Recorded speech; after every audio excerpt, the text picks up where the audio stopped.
ప్రశాంత్ నీల్ డైరెక్షన్‌లో తెరకెక్కుతున్న 'డ్రాగన్' మూవీకి, అదేవిధంగా 'సలార్' మూవీకి మధ్యలో సంబంధం ఏంటి? అక్కడ 'కాన్సార్'లో దేవగా నటించిన ప్రభాస్, అండర్ వరల్డ్ డాన్‌గా నటిస్తున్న ఎన్టీఆర్‌కి వీళ్ళిద్దరికి మధ్యలో రిలేషన్ పెట్టే మూవీయే ఇది 'డ్రాగన్' మూవీగా తెరకెక్కబోతుందా అంటే అవుననే అంటున్న ఇండస్ట్రీ వర్గాలు. ప్రభాస్‌ని అక్కడ దేవగా ఏ రేంజ్‌లో చూయించాడో ఇక్కడ 'డ్రాగన్' మూవీలో కూడా ఎన్టీఆర్‌ని అదే విధంగా చూయించబోతున్నాడు.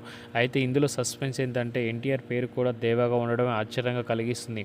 అయితే వాస్తవానికి ఈ రెండింటిని సినిమాల్ని కలిపి అండర్ వరల్డ్ డాన్ ఏంటి అసలు 'కాన్సార్‌కి' సంబంధం ఏంటి? ప్రభాస్‌ని ఇక్కడ కలిపి వీళ్ళిద్దరు అన్నదమ్ములు అనే విశేషం క్లైమాక్స్‌లో ట్విస్ట్ చెదిరిపోతుందట. ఏదేమైనా సరే మరి కొన్ని రోజుల్లో చూడాల్సి ఉండే.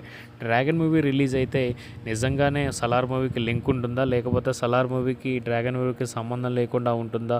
ఏదేమైనా సరే ప్రశాంత్ నీల్ డైరెక్షన్‌లో వచ్చిన 'కేజీఎఫ్' మూవీ నెక్స్ట్ లెవెల్‌లో ఉంది. 'కేజీఎఫ్‌కి', 'సలార్‌కి', 'డ్రాగన్' మూవీకి ఈ మూడిటికి సంబంధం పెడితే లిటిగేషన్ పెడితే మాత్రం నెక్స్ట్ లెవెల్ హిట్ కాబోతుంది. అక్కడ 'కేజీఎఫ్' సామ్రాజ్యంలో అక్కడ యష్ నెక్స్ట్ లెవెల్‌లో నటిస్తే 'సలార్‌లో ఇక్కడ దేవగా నటించాడు. 'డ్రాగన్' మూవీలో అండర్ వరల్డ్ డాన్‌గా ఎన్టీఆర్ నటిస్తున్నాడు. వీళ్ళ ముగ్గురికి డిఫరెంట్ రోల్ క్యారెక్టర్స్ డిఫరెంట్‌గా ఉన్నాయి. కానీ వీళ్ళ ముగ్గురిని ఒకటే సందర్భంలో కలిసే విధంగా ప్రశాంత్ నీల్ డైరెక్షన్ నెక్స్ట్ లెవెల్‌లో ఉంటే మాత్రం ఇండస్ట్రీ హిట్ అవుతుంది. ఏమంటారో కామెంట్ చేయండి.